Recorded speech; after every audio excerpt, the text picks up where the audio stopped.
TV భక్తి సమాచారం WhatsApp ఛానల్లో జాయిన్ అవ్వండి. అన్ని విశేషాలు ఎప్పటికప్పుడు తెలుసుకోండి. శ్రీ గురుభ్యో నమః. జన్మనిచ్చినటువంటి తల్లిదండ్రులకు శిరస్సు వంచి పాదాభివందనాలు తెలియచేస్తున్నాను. ప్రస్తుత సమాజంలో ప్రతి కుటుంబంలోనూ కూడా అనేక రకాలైనటువంటి సమస్యలతో సతమతమైపోతున్నటువంటి తరుణంలో ఏ సమస్యకు పరిష్కారం దొరకక చక్కటి అద్భుతమైనటువంటి జీవితాన్ని చిన్నాభిన్నం చేసుకుంటూ అద్భుతమైనటువంటి ఆనందకరమైనటువంటి జీవితాన్ని పాడు చేసుకుంటూ ఉంటాము. ఇలాంటి వాటికి సనాతన ధర్మంలో అద్భుతమైనటువంటి పరిష్కార మార్గాలు ఉన్నాయి. మరి అలాంటి వాటిని మనం తెలుసుకొని చక్కటి జీవితాన్ని అద్భుతమైనటువంటి ఆనంద గడియల్లోకి మార్చుకొని ఈ ప్రకృతి ధర్మాన్ని మన యొక్క సమస్యలకు పరిష్కార మార్గాలుగా మార్చుకుంటూ ప్రతి సమస్యకు పరిష్కారం ఉందని గ్రహించి ఆ యొక్క పరిష్కారముతో ఎలాంటి సమస్యకైనా కానీ పరిష్కార మార్గం మనకు ఖచ్చితంగా దొరుకుతుంది అని మన సనాతన ధర్మ గ్రంథాలే చెబుతున్నాయి. వీటికి కావాల్సిందల్లా కాస్త సమయాన్ని కేటాయించగలిగితే సరిపోతుంది. మరి ఇంకెందుకు ఆలస్యం? ఈ సమస్య పరిష్కారంలో అనేక రకాల సమస్యలు, వాటి యొక్క పరిష్కార మార్గాలు ఇక తెలుసుకుందామా? మరి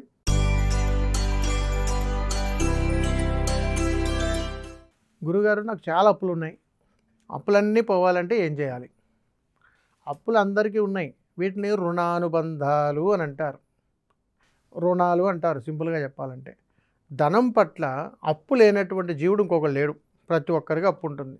అప్పులు పోవాలనంటే అనేక రకాల సమస్యలు ఉన్నాయి. వీటికి పరిష్కార మార్గాలు చాలా ఉన్నాయి. వాళ్ళ వయసును బట్టి, వృత్తిని బట్టి, చేసే ప్రయాణాన్ని బట్టి, ఉద్యోగాన్ని బట్టి, స్థితిగతులను బట్టి, కుటుంబ సభ్యులను బట్టి, వారు చదువుకున్నటువంటి చదువును బట్టి, వారు ఉంటున్నటువంటి గృహాన్ని బట్టి, వారు ఉంటున్నటువంటి వయసును బట్టి ప్రతి విధానంలోనూ కూడా రుణ బాధలు ఉంటాయి.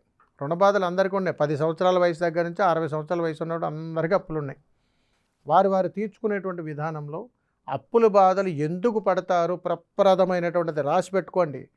తల్లిదండ్రులు విస్మరించిన వాడి జీవితం ఎప్పుడూ అప్పుల పాలవుతూనే ఉంటుంది. తన కడుపున పుట్టినటువంటి బిడ్డలను, అందరినీ వదులుకొని వచ్చినటువంటి భార్యను మోసం చేయాలన్న ఆలోచన పుట్టినటువంటి ప్రతి వ్యక్తి అప్పుల పాలవుతూనే ఉంటాడు. ఇది జరుగుతూనే ఉంటాయి, సైకిల్ ఇది.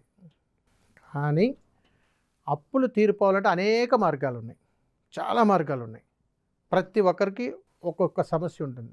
అయ్యా, నాకు 1,00,000 రూపాయలు అప్పు ఉంది, నాకు 2,000 అప్పు ఉంది, నాకు 3,000 అప్పు ఉంది, నేను పలానా వ్యాపారం చేస్తూ అప్పుల పాలైపోయాను, నేను ఉద్యోగం చేస్తూ అప్పుల పాలైపోయాను, నాకు ఏమీ లేకపోయినా అప్పుల పాలైపోయాను, ఒకళ్ళు రియల్ ఎస్టేట్ చేస్తూ అప్పుల పాలైపోయాను. చేసే వృత్తి ధర్మాన్ని బట్టి అప్పులకు పరిష్కార మార్గాలు తీరుతాయి. కానీ మనం తెలుసుకోవలసినటువంటి మానవ ధర్మాలు కొన్ని ఉన్నాయి. ఆ ధర్మాలు పరిష్కార మార్గంగా మనం తీసుకోగలిగితే దారి దొరుకుతుంది. ఇప్పుడు గురుగారు, నేను అప్పులు పాలైపోయానండి అని నన్ను అడిగితే నేను డబ్బులు ఇవ్వలేను కదా, పరిష్కార మార్గం తెలియజేయగలుగుతాను. కానీ అవతల వాళ్ళకి పరిష్కార మార్గం ఏం కావాలి? ధనం కావాలి. ఇక్కడ కావాల్సిందల్లా ఏమిటి? మన యొక్క దేహము, ఈ జీవుడు చేస్తున్నటువంటి నిత్య కర్మలు ఏమైతే ముదిరిపోతున్నాయో నువ్వు ఆ సమస్యలో చిక్కుకుపోతావని చెప్పి ధర్మం చెబుతుంటుంది.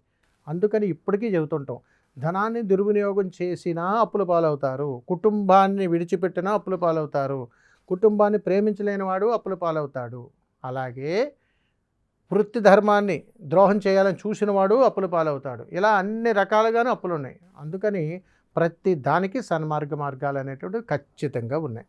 అందుకని అప్పులు తీరిపోవాలంటే ఏం చేయాలి? ఒక చిన్న పరిష్కార మార్గం తెలియజేస్తాను.